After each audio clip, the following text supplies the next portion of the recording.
ایک سپہ سالار قیدی۔ ایران کا مشہور سپہ سالار ہرمزان جب قیدی بنا تو حضرت عمر فاروق رضی اللہ عنہ کے پاس لایا گیا۔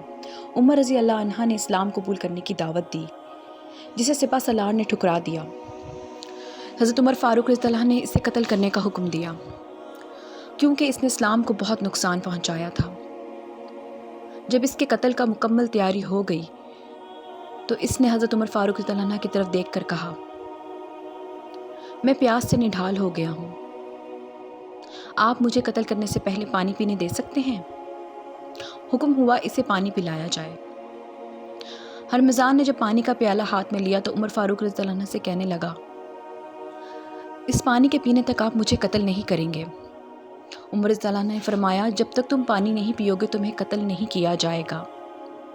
ہرمزان نے پانی کو فوراً آگ ضائع کر دیا اور کہا، امیر المومنین دیکھیے آپ نے وعدہ کیا ہے، اسے پورا کیجیے۔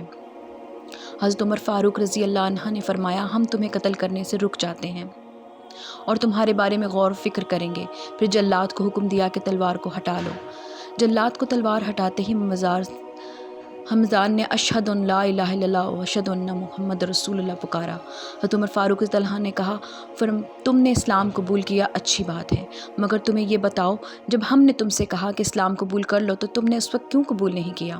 اس نے کہا، مجھے اس بات کا ڈر تھا کہ اگر میں اسلام قبول کروں گا تو میرے بارے میں کہا جائے گا کہ موت کے ڈر سے ہرمزان نے اسلام قبول کیا۔